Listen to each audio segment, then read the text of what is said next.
Yang juga menjadi sorotan saudara, ex-Kapolres Ngada AKBP Fajar Widyatama Lukman ditetapkan sebagai tersangka atas kasus asusila. Selain diproses secara pidana, tersangka juga akan menjalani sidang etik.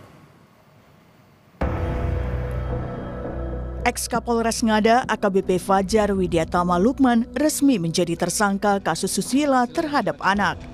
Karopenmas Divisi Humas Polri, Brigjen Truno Yudo Wisnu Andiko bilang, penetapan tersangka dilakukan setelah penyidik melakukan gelar perkara.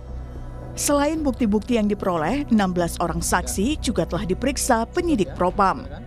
Polri dalam hal ini telah melakukan tindakan tegas terhadap FWLS, ex-Kapolres Ngada, melalui proses kode etik dan bersamaan atau simultan dengan tindak pidananya. Dari penyelidikan pemeriksaan melalui kode etik dari Watprof, ditemukan fakta bahwa FLS telah melakukan pelecehan seksual dengan anak di bawah umur sebanyak 3 orang dan 1 orang usia dewasa. Dan langkah-langkah yang telah dilakukan yaitu pemeriksaan korban dan saksi-saksi yang sudah dilakukan pemeriksaan sebanyak 16 orang.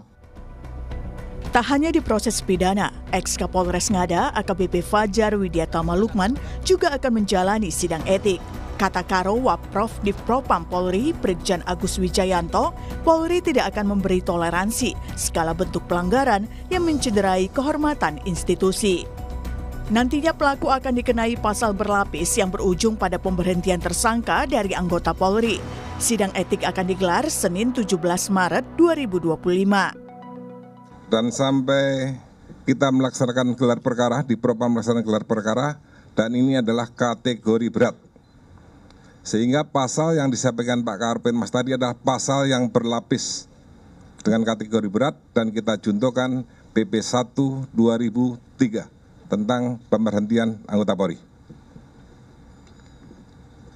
Selanjutnya, di Propam Polri akan melaksanakan sidang kode etik terhadap terduga pelanggar direncanakan hari Senin tanggal 17 Maret 2025. Untuk proses pidana kasus susila, Kapolda NTT Irjen Daniel Tahimonang Silitonga bilang, setelah dilakukan penyelesaian kedinasan di Mabes Polri, maka ex-Kapolres Ngada AKBP Fajar Widyatama Lukman akan diserahkan ke Polda NTT. Intensif di Mabes Polri untuk kode etik, ya, dan bagaimana masa depan dan rencana penghukuman secara kedinasan di Mabes Polri. Nanti setelah itu akan kita lakukan penjeratan secara pidana umum terhadap laporan dan kasus yang dilakukan oleh yang bersangkutan. Kasus pencabulan terhadap anak di bawah umur dilakukan ex-Kapolres Ngada AKBP Fajar Widyatama Lukman pada pertengahan 2024 lalu. Kasus ini terungkap setelah video aksinya yang diunggah di situs Dewasa Australia ditemukan oleh Kepolisian Federal negara itu. Selain kasus kekerasan seksual terhadap anak, AKBP Fajar juga tersangkut kasus narkoba. Tim Liputan, Kompas TV.